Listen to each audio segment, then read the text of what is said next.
everybody. It's the podcast, the Bob McCown podcast. Yours truly, along with John Shannon. Hello, Robert. Hello, John. Happy Friday to you. And a couple of guys who know a thing or two about baseball, have seen a thing or two about baseball. Bob Elliott joins us, and Dave Perkins as well. A lot of facial hair on this. Tell us about Ty Cobb, Perk. No. Yeah. That's right, Zach. I'm Gabby Hayes. That's right. See, now we're going to open a chain of barbershops, and make some money when this thing's over. That's right, because we'll need it.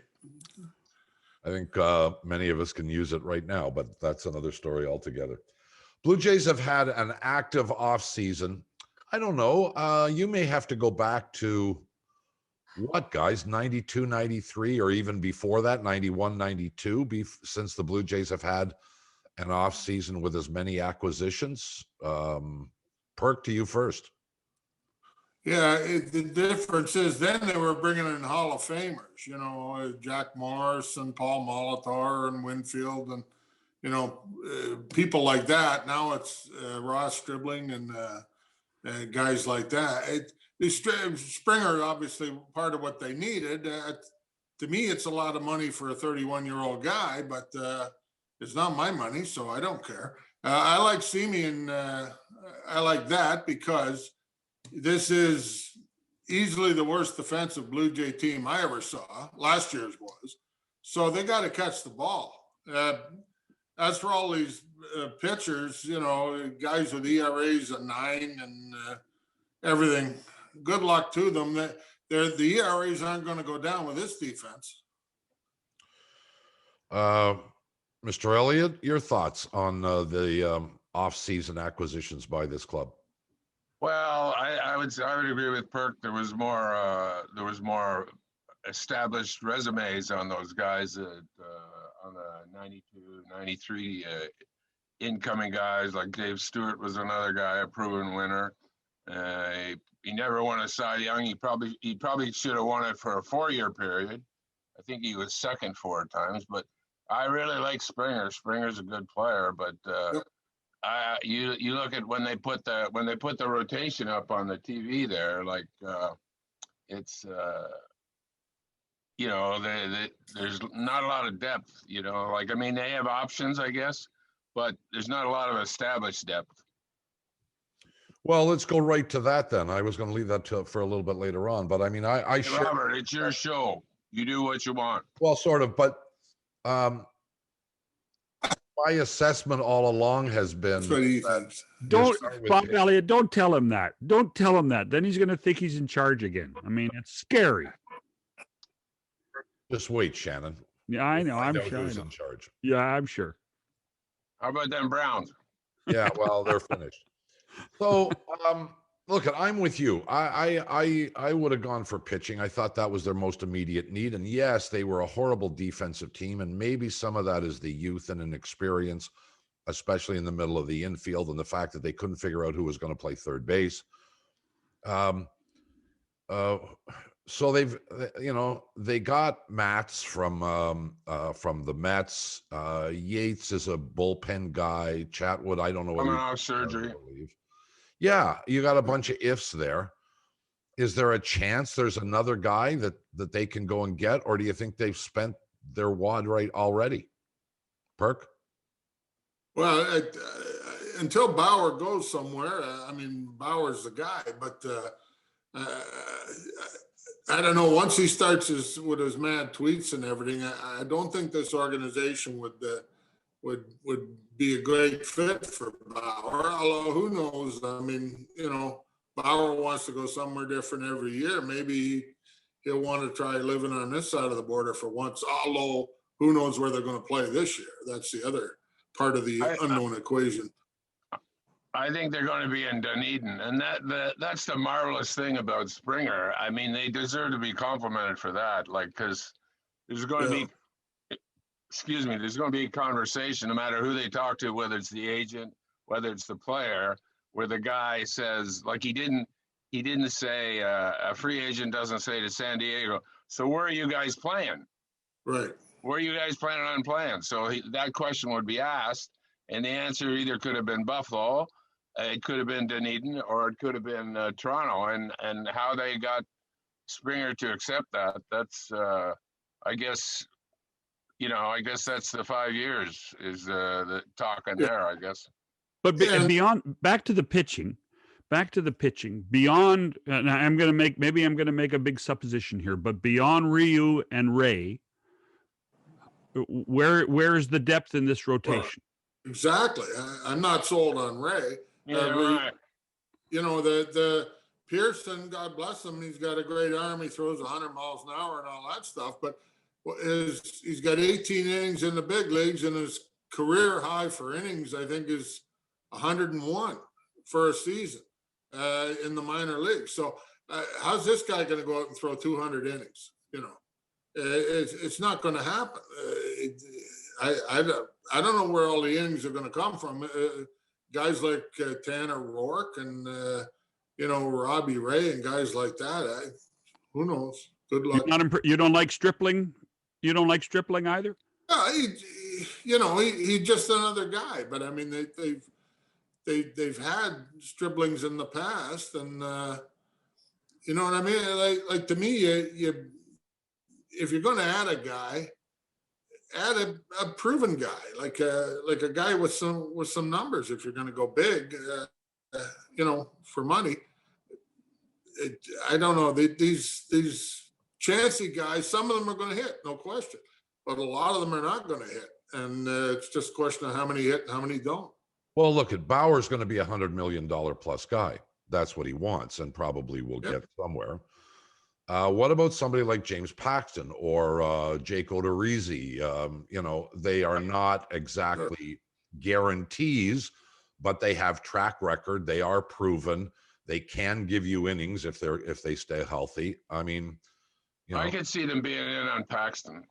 But he's had injury problems all the way back to Kentucky. So I mean, and they drafted him once before, and that's Boris. Although Boris and this regime seem to be getting along better than the previous regimes. So who knows? That is a possibility, but I think he wants a 2-year deal, and I don't know if they'll go that far. Perk? Paxton didn't exactly light it up last year in the American League East either. So no, not that was a year to base all your judgments on, but still. It's like Bob said, he hasn't been healthy and stayed healthy. And you'd like to see it, obviously, because he's sure got ability. But I mean, Odorizzi had a good year, so I mean, he's possible too. But I mean, these guys are going to get paid. Once again, it's not my money, but these guys are just going to get paid out of relation to what they're going to provide, I think. Well, and we're talking about the Blue Jays' principal need being pitching, and obviously we all agree that going into this offseason, that's where they could have focused. But there is a philosophy that rears its head on a regular basis, and that is, well, if the pitching isn't there or we can't get the pitching, the alternative is to try and out-hit everybody, win every game 9-8. And, by getting Springer and Semien, I think maybe that became their thought process, that there isn't a pitcher that we're comfortable with.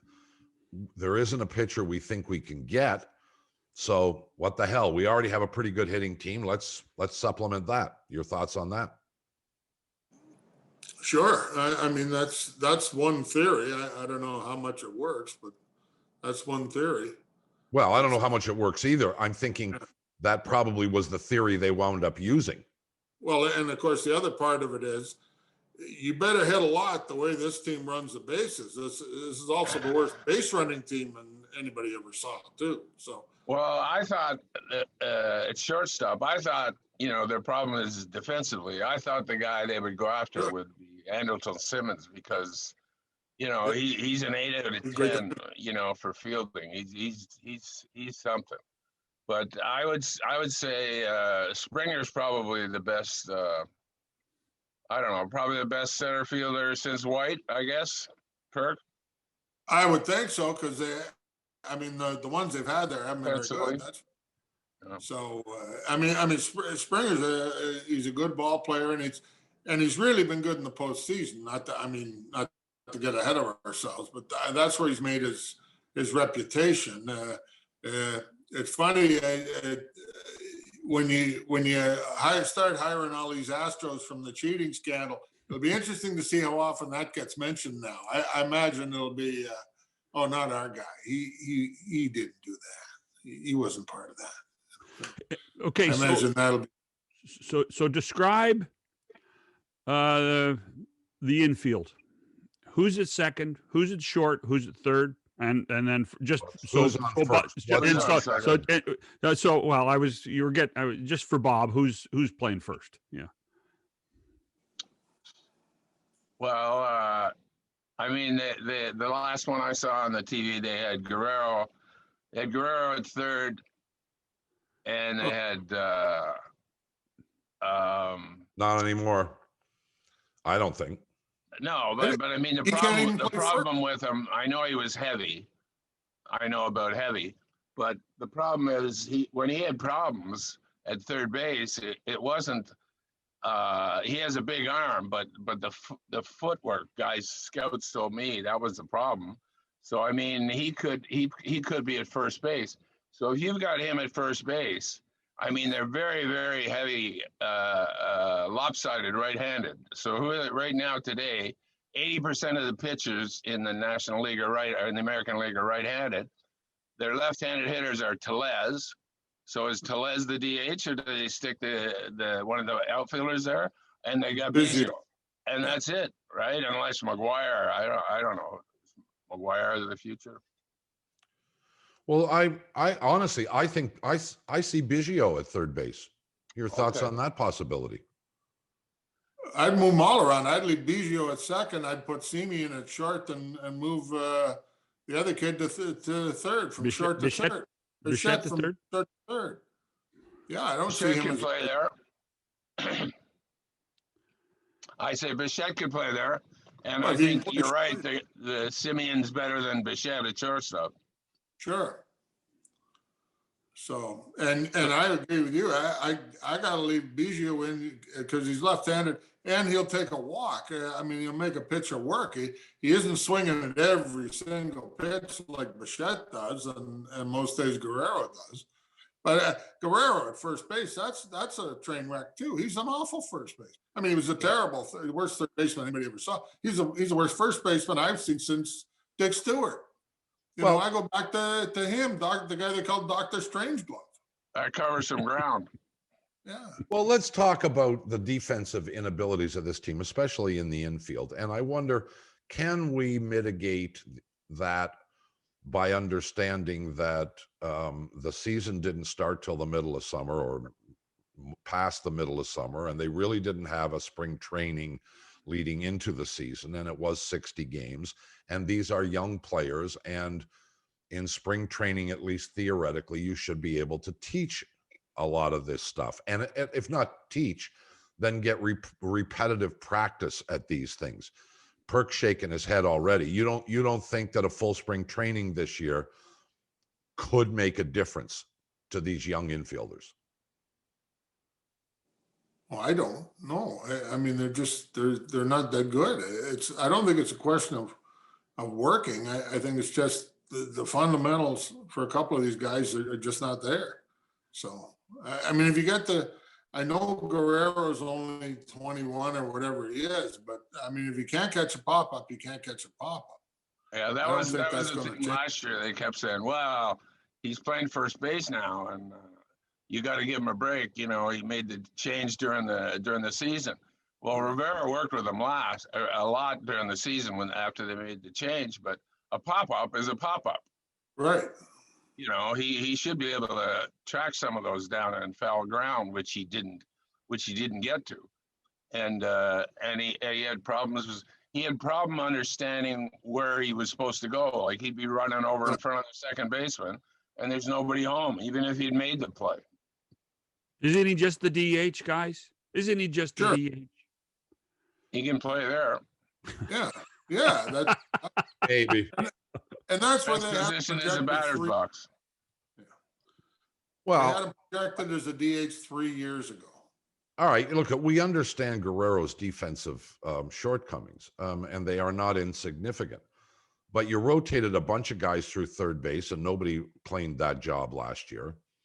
And so if you're looking at defensive weakness, you're going to look primarily up the middle, and that's Bichette and Biggio. And if Semion's going to be in the middle, wherever he's going to be, whether he's at shortstop or second base. Biggio, I think, in my mind, has enough offensive ability and power to be a third baseman. Not going to be, Pete Rose, but he'll be okay.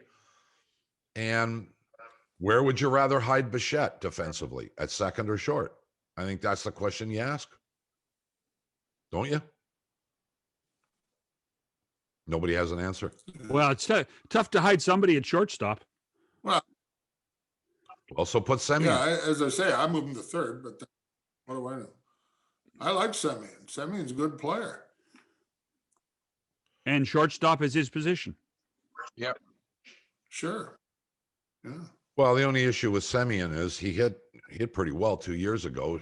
Didn't hit much last year. How much can you discount the impact of a 60-game season last year? Well, if you're the Blue Jays, I guess you discounted it quite a bit. $18 million, right? Yeah. Yeah. Well, but discounted in terms of examining the performance of a player over those 60 games and trying to evaluate whether he's on the rise or on the decline. Yeah, well, I guess what I'm saying is last year for Semien, it wasn't like this. It was more like that, more on the downside. I don't have his statistics in front of me, but he hit like 290 2 years ago and 230 last year, something like that. You're right. Yeah. So yeah, he was 2 years ago. He was right there in the MVP race. Yep. yeah. He finished third or something, didn't he? Yeah. So so are we saying Tellez at first, Biggio Bichette at second, Semien at third, at short, and Biggio at third? I mean, is that what it is, or is it just going to be throw them up, to that particularly the left side, throw them up and rotate them? And how does that work? Well, I think, that everybody fell in love with Ben Zobrist with the Cubs, right? Because he could play everywhere. So that's what a lot of teams, including the Blue Jays, are trying to do. But I think a guy's better if hey, you're playing here. This is your position. You flipping guys all around all the time. I don't think that makes for very good continuity. Well, that is what we of our era have grown up to believe, because I guess we were told that. The thing we'd have to concede, I suppose, is there's a whole new generation of thought processes in play here. So who knows? Maybe it isn't that important that a guy takes 100 ground balls a day at his position, and that's where he's going to play, and he doesn't move around. At this point, I don't know anymore. Wow. Yes, John? I just think they better settle on the left side. Settle on the left side and let the guys play if it's a 162 game schedule, let them play 148 games over there. That's what they have to do. I mean, I think the third base, you can't overstate the importance of having a quality defensive third baseman. I mean, it makes nobody can play 148 games anymore. They need their time off now. Oh yeah. I mean, this manager wouldn't play Willie Mays 148 games now because they need their rest. They have to have their load management, because it's remember last year when the Guerrero won the player of the week or whatever it was, and hit a bunch of home runs, and they finally sell 30,000 tickets, and they give him a day off to rest because he was 19 or 20, and you know how tired those 19-year-olds get playing The only baseball. thing I would say, Perk, in fairness to the manager, I don't think I think the upstairs makes it the lineup. That's what I'm saying. The whole organization does this. Nobody plays 148 on this team because they're precious Ming vases. They have to rest. and relax because, we couldn't have them exerting themselves too much. It might get warm. So. Are you then suggesting that Cal Ripken's record is probably safe? No, Yes. no, no, no. Safe. I'm sure there's people who go after it. Yeah, come on. Listen, there's never going to be another pitcher elected to the Hall of Fame because there won't be a pitcher won 100 games now because they can only go 4 innings. So that'll be the end of it. There's no more pitchers going anywhere. When you're throwing a one-hit shutout in the World Series, you have to come out in the 5th inning now or 6th inning because. How'd that work out? Yeah, that's because, you have to bring in a reliever who's given up runs in, 8 consecutive appearances now because Well, your okay. guy who's getting people out. We don't want that. We don't. So let's discuss this. Are we crazy or do we think baseball is crazy? Because it isn't just one guy. No, everybody does. Every team is doing the exact same thing. And we're sitting here saying, well, it's a bunch of old farts. Well, that's not the way it was. And look you guys know I've been on the 4-man rotation thing for 2 decades. I don't understand why guys can't, you need more than 4 starters and why they can't pitch 9 innings every 4th day.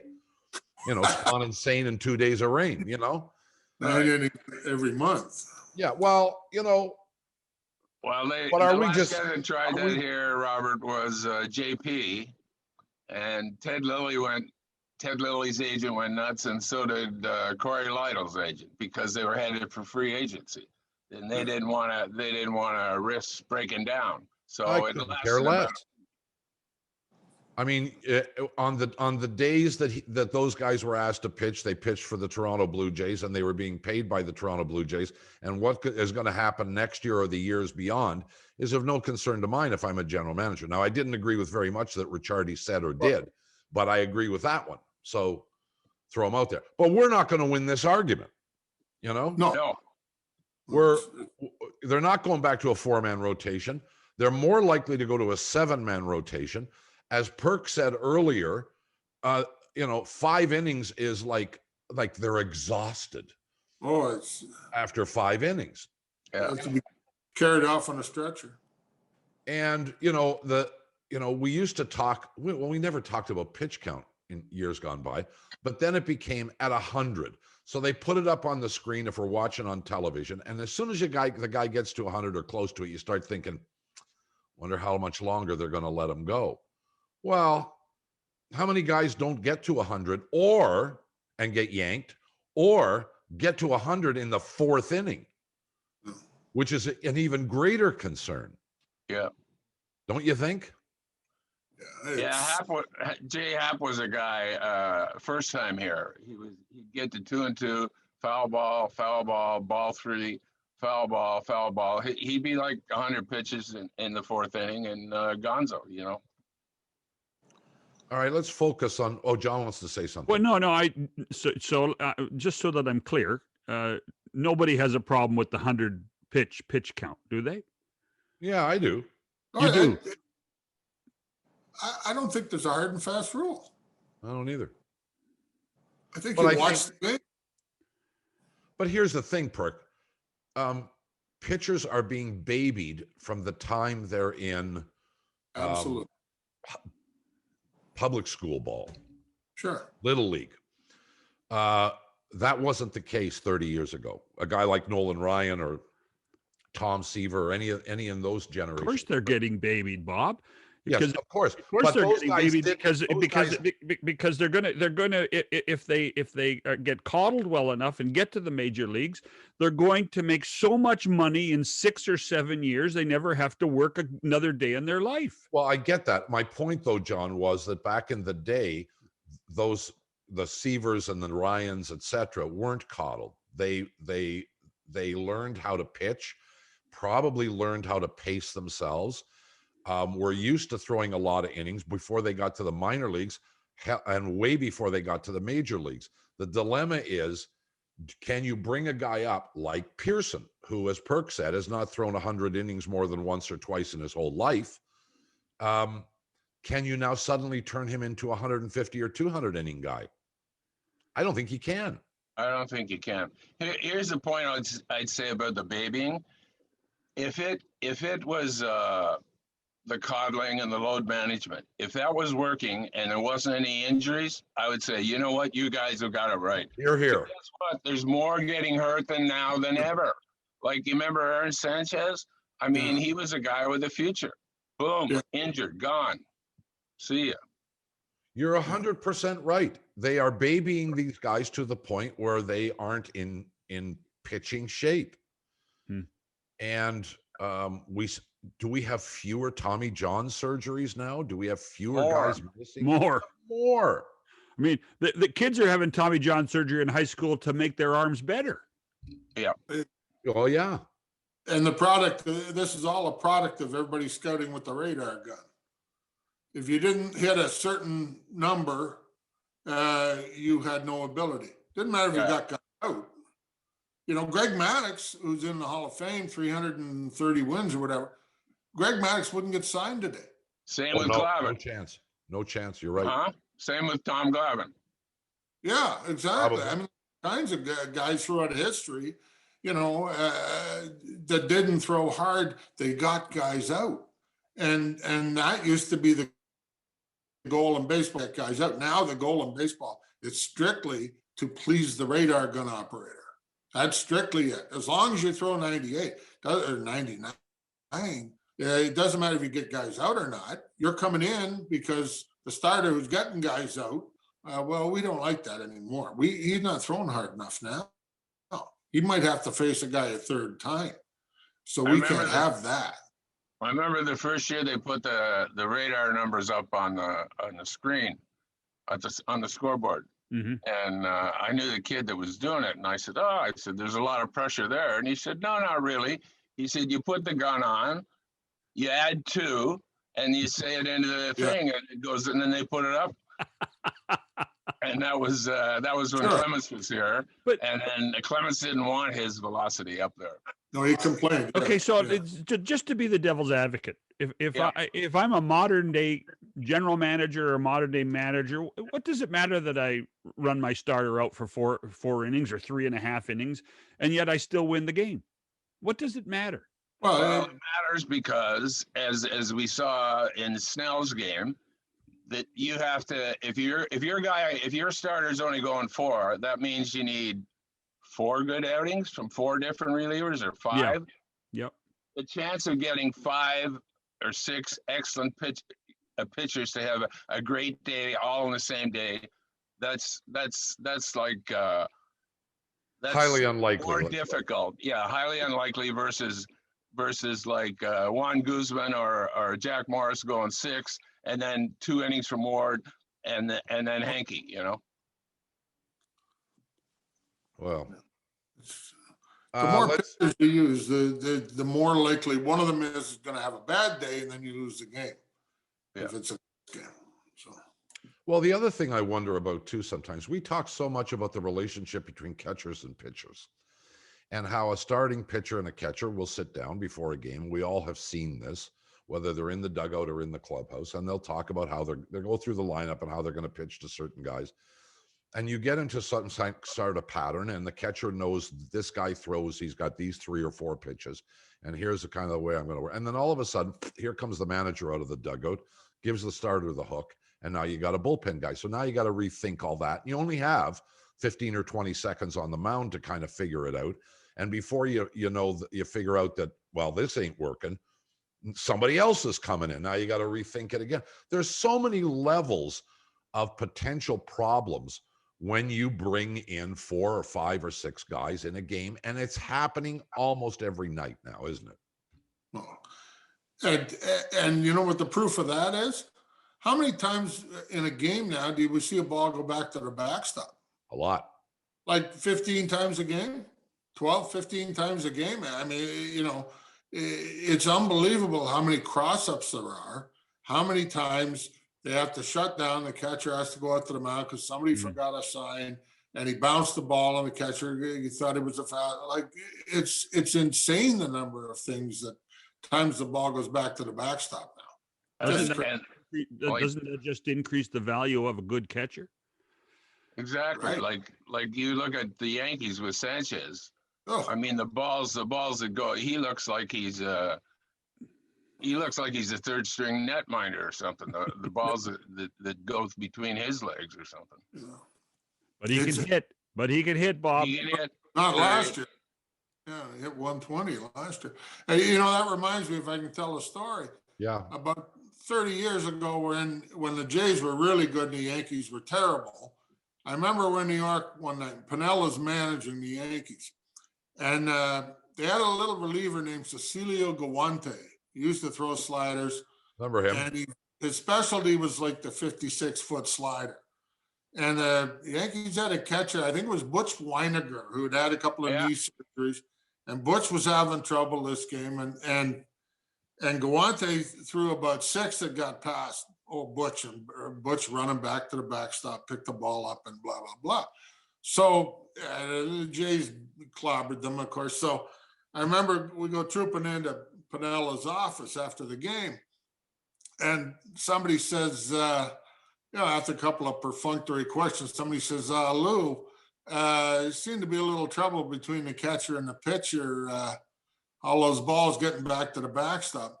And Piniella looks at us and says, guys, you can't write this, but it looks like they bet the game. Which is, it might be the funniest line I ever heard out of a manager. Like, he was joking, obviously, but I thought it was perfect. I remembered that for 30 odd years because Piniella had some lines, but that was the top for me. I thought you were going to pull out the I managed good, but boy, did they play bad. Yeah, that was Casey. Yeah. Before we let you guys tootle off for the weekend, we haven't talked about the outfield. We know Springer's going to be in center field. Are we sure who's going to be in left and right? And there is going to be at least one guy odd man out unless they do a rotation so that they can keep their outfielders fresh. Nothing is more stupid to me than even the concept of giving an outfielder a day off because he might be tired.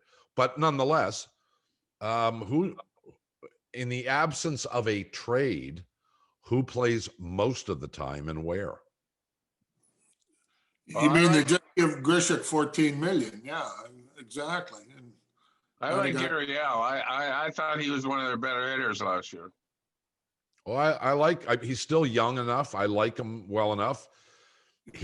He boots it around occasionally, but every once in a while he makes a spectacular play too. So maybe one cancels out the other. All right. Is Hernandez the right fielder then?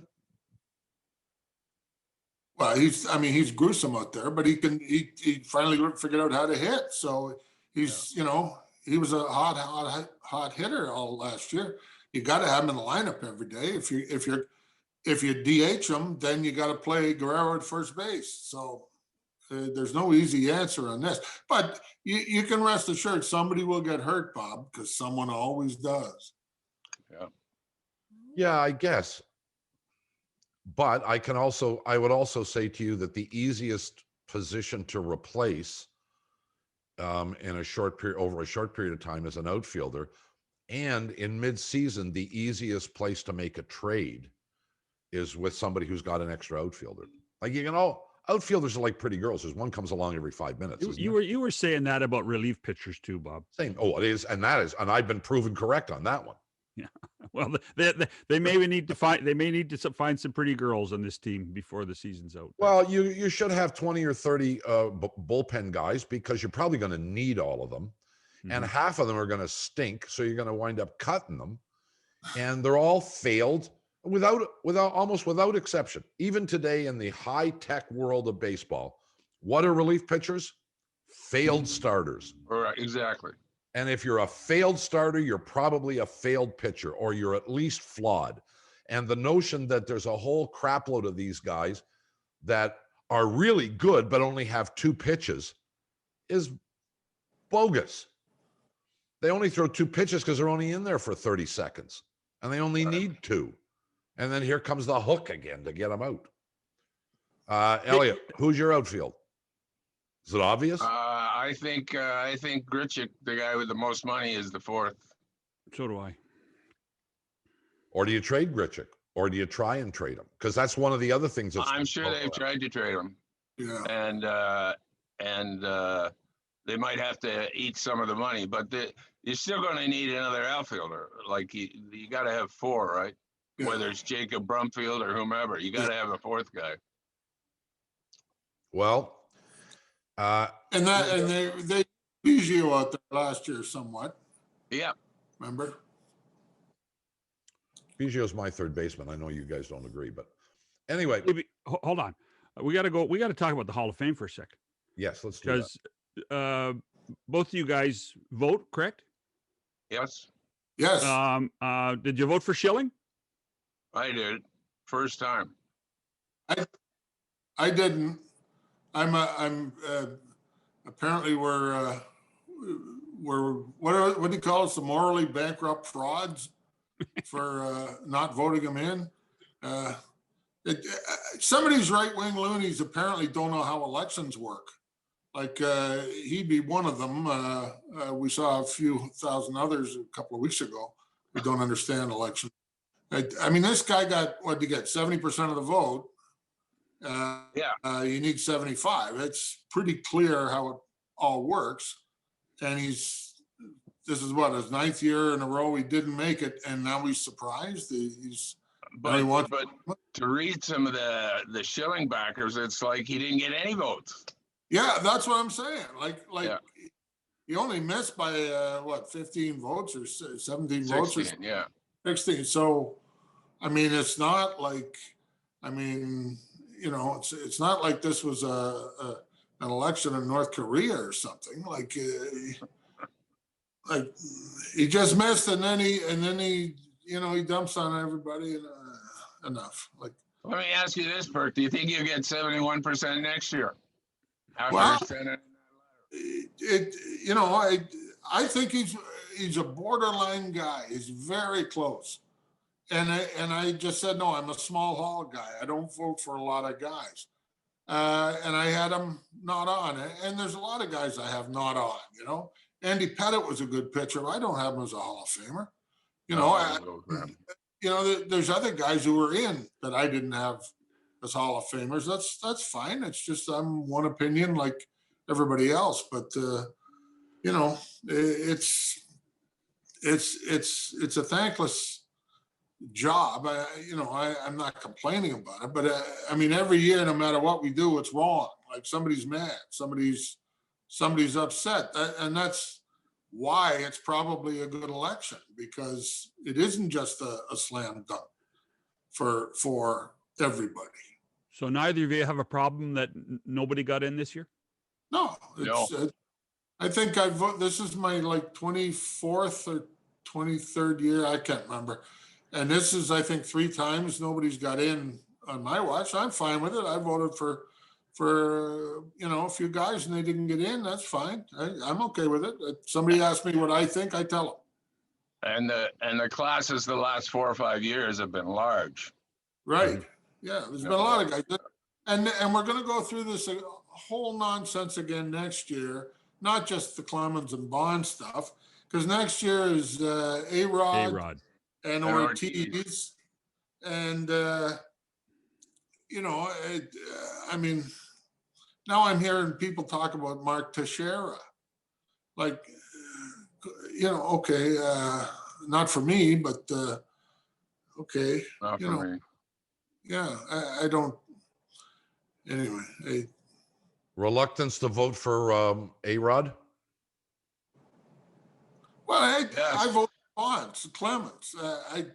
I'm a little wondering about A-Rod because he failed a couple of times, and he's a little more open about it. And I mean, the numbers are what they are, but for everybody who gets all upset because Clemens isn't in and Bonds isn't in, and the greatest hitter and the greatest pitcher maybe, and blah, blah, blah, blah, blah. I said, Pete Rose isn't in either. And people still go every year without the all-time hits leader. So it's not like something's missing that's you know, depriving everyone. Well, the only difference, of course, with Rose is that you guys have never had the opportunity to decide whether it should be in. Correct. Which I would like. I mean, I've been a proponent of for a long time. I don't have a vote, but Yeah, I think you guys should have the opportunity to decide the way you decide with everybody else. Right. And they Is don't, there another player that is on the disqualified list? Joe Jackson. Just Joe Joe Jackson. Jackson, I think. Well, then, and that's a few years ago. Yeah, You think? that was even before my time. I just, I know Perky was on your first ballot, but no. I just you know, Pete Rose wore shoes all the time, did he not? To the best of my knowledge. So it isn't that. unless he that. had to hawk them for something, you know. Anything else on the Hall of Fame, Mr. Shannon, that you are intrigued by? no. To me, and I think this is where the media, not you guys, but this is where being media stars plays a part for Rodriguez and Ortiz. I think their popular vote, and not the vote of the Hall of Fame group like you guys. I just think that they're so popular as people that they'll get in next year. They'll get past the 75% mark. I really do. Well, the one thing that I got out of this conversation, well, I got several things out of this conversation, but one thing that stood out for me is Perk's observation that you may never have another pitcher get into the Hall of Fame. Yeah, And how are you I think going there's to? some legitimacy to that. Sure. notion. You know, you may never have another 20-game winner. No. Will we ever see? Because as long as I've been alive, the mark of greatness of a pitcher was 300 victories. We'll never see another 300 win guy ever. Oh God, no. Well, we already lowered the bar from 300 to 200 several years ago. In essence, In some cases. In some cases. I mean, why? How does, you know? If we keep along these lines, what about Jim Cott? You know, almost 300 wins, 260 some odd wins, 16 Gold Gloves. I mean, you could make cases for a million guys now that they've lowered the bar so much. Yeah, and that's the point, Perk, don't you think? Right. Is if you're going to lower the bar on the current players, don't you also have to lower the bar on the former players who are no longer eligible, who, like Jim Cott, were dismissed because he didn't hit the number that was the number then? But isn't that the job of the veterans? Isn't that the job of the Veterans Committee? And they already have Harold Baines. I mean, God bless Harold Baines. I love Harold Baines. If Harold Baines is in the Hall of Fame and Ted Simmons, then how is Carlos Delgado not? Right. You know, Carlos Delgado was a better ball player than Harold Baines. So was John Olerud, for my money. You know what I mean? But I can't believe that. I mean, we're back to the if you research it, you go back to the Hall of Fame in the 50s when a guy named Frankie Frisch, the Fordham Flash, he was the head of the Veterans Committee, and he put in all his buddies from the 1920s New York Giants, all these, you know, Travis Jackson and Ross Youngs and all these guys that they're not remotely Hall of Fame. I mean, no disrespect, but they're not remotely statistical Hall of Famers. But they were his buddies, and he took care of his buddies. And the Veterans Committee has now put in more than 200 guys, and the writers have put in 130 some odd. Yeah. So think about that. Yeah. Like every weird guy in the Hall of Fame was essentially put in by the various veterans committees, and they still have not got around to my guy, Minnie Minos. And the fact that they've authorized the Negro Leagues to be legitimate major leagues, fine, I'm okay with that. Then the all-time tweener in the sport of baseball is Minnie Minos. Yeah. The all-time tweener. You know, a guy who didn't get to the big leagues till he was 28, 29. And teams were only taking one or two black players. And you know, they had to send Minnie to the minors because, you know, they didn't want to upset people. Like it was a joke. And you look at this guy's number, and he's still got, you know, a couple of thousand hits in the big leagues and everything. He is the one guy, for all the whining and complaining about Curt Schilling and all this nonsense. Go back and look at a guy who got burned like that, like Minnie Minoso did. I mean, it's, to me, that's the greatest injustice right there. Him. By the way, just one more on the Schilling situation. The fact that he wants his name off the ballot, will they take it off the ballot? No, they won't. No, it's Marvin Miller I don't know if it was 2 years ago or 3 years ago. The year Gillick was in was 2011. Miller missed by 1 vote. Yeah. And I think so. He was obviously on the next one and the next one. And somewhere in there, his son sent a letter and said, his father passed by then. And he said, my father doesn't want to be on this list anymore. Take him off. So, I mean, they put him on. And then this year he was, or whenever, last year, he was elected in 2020. Yeah. Mhm. So I don't know who's going to show up or if anybody's going to show up for Miller, but he should have been in years ago. I mean, Sure. if you can put Bowie Kuhn in, if you can put Bud in, you can put. I mean, that man changed the game. Yeah, I mean, all the commissioners who presided over baseball's most racist, the racist past are in. Tom Yaki's in. Hmm. We know about the Red Sox situation. So I was looking that up, and so Pumpsy Green was the first minority they ever had, right? Correct. And I knew that Boston was last, but I didn't know it was 12 years after the previous team. Yeah. That's just. Well, yeah. Third, isn't it? Years after Jackie, the second last team. Who was the second last team? Don't know. A black player. It was Detroit, the Tigers. Oh. Yeah, and they were only a couple of years ahead of the Red Sox too. Well, guys, we got to get out of here. You got things to do. It's always fun, especially in the middle of winter. Although I guess we are now near the end of January, which means spring training theoretically is not too far away. Not that Unless they move it back a month. Yeah. We'll see what happens over the next little while, and we'll have the opportunity, I hope, to chat again more than a few times over the course of the upcoming season. Thank you, boys. Lovely to see you. Thank you, Robert. Pleasure. Hey, man. See you, boys. Dave Perkins, Bob Yep. Elliott, John See you, man. Shannon, yours truly. Have a good weekend.